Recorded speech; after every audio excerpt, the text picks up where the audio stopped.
Moi de réagir à la très brillante prestation de notre frère le président William Ruto, qui malheureusement s'est un petit peu déplacé, mais également de notre frère le président Brice Oligui, sur la nécessité d'être unis et les avantages qui en découlent.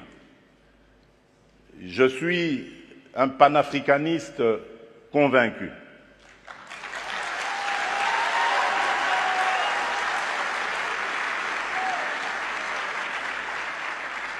Et je suis vraiment rompu à cette conviction. Et lorsque je suis devenu, c'est ça la preuve d'ailleurs, lorsque je suis devenu président de la République, il y a presque 5 ans maintenant, la première destination à laquelle j'ai réservé mes déplacements, c'était l'Afrique. J'ai commencé par le Kenya, à l'époque du prédécesseur du président Ruto, puis je suis passé par l'Angola et je suis arrivé en République du Congo, chez notre aîné, puis j'ai fait le Rwanda et l'Ouganda, et depuis lors,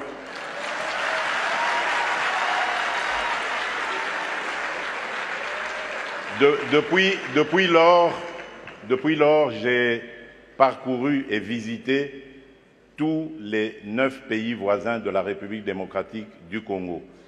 Il paraît que je suis le premier président à l'avoir fait. Qu'à cela ne tienne, mon but était de parler à tous mes interlocuteurs, mes pairs, de la nécessité que nous avons de vivre en paix, de vivre unis et de développer des projets qui vont être à l'avantage de nos populations respectives.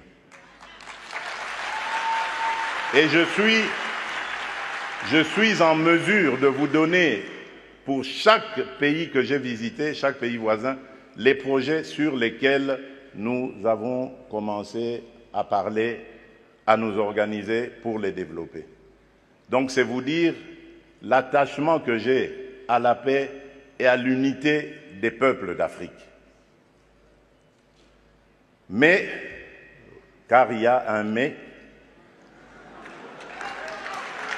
et là je voudrais vraiment m'excuser de tempérer un peu l'enthousiasme qui a été le nôtre lorsque nous avons suivi le président Ruto, pour dire, malheureusement, nous sommes loin de la réalité.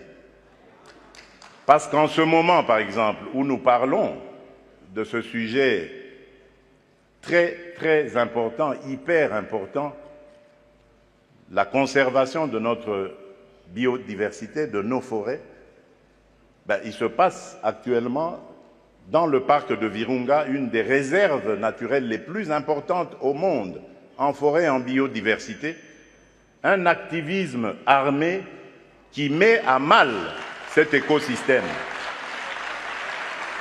qui le détruit. Et cela n'a pas été décidé à Washington, à Paris, à Bruxelles ou à Londres.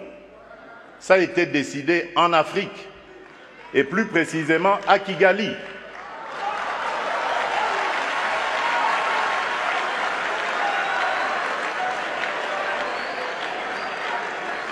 C'est l'œuvre d'un frère africain.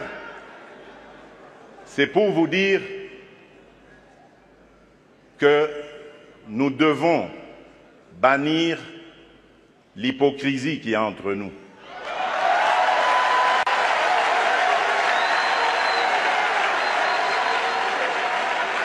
Nous devons bannir des fléaux tels que le tribalisme, la haine de l'autre. Et c'est là, je crois, que nous pourrions parler d'abattre nos barrières, d'effacer les tarifs douaniers, etc. Tout simplement parce que, malgré nos engagements, rappelez-vous, à l'Union africaine, l'horizon 2020 était l'objectif pour faire taire les armes en Afrique. C'est devenu une chimère. Et nous ne nous en offusquons pas. Nous ne condamnons pas. Et tant que ce sera comme ça, il faudra oublier toutes les bonnes initiatives telles que celles préconisées par le président Ruto. Nous devons avoir le courage de nous regarder entre Africains, les yeux dans les yeux.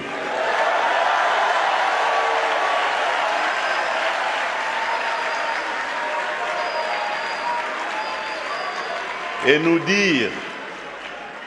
dire que on ne peut pas s'appeler frère et se poignarder dans le dos en même temps.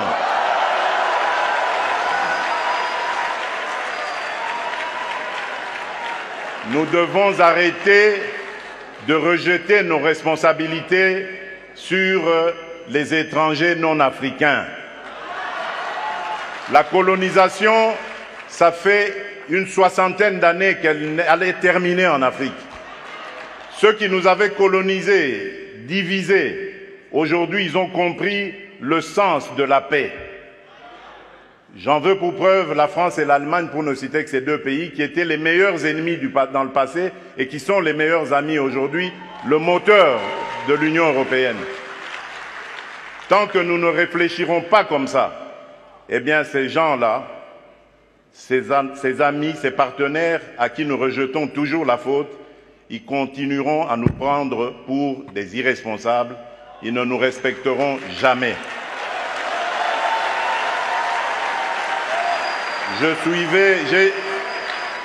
J'ai suivi tout à l'heure avec attention l'adresse du président Macron, toute sa bonne volonté à vouloir venir dans des partenariats, mais j'ai tout de suite compris par son attitude que c'était du politiquement correct. Il n'en croyait pas un mot. Non pas parce que lui est menteur, non, loin de là.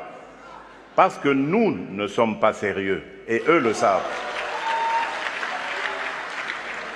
Le jour où nous mettrons fin à ce à quoi nous assistons aujourd'hui, à l'est de la République démocratique du Congo par exemple, des voisins qui viennent semer la pagaille, la mort, la désolation, uniquement dans le but de s'enrichir, de piller les ressources. Le jour où nous mettrons fin à ce genre de comportement, alors oui, là nous aurons compris. Parce que je suis désolé, en tant que président de la République démocratique du Congo et face à ce genre de choses, je ne suis pas tenté de construire des ponts, mais plutôt des murs pour sécuriser ma population.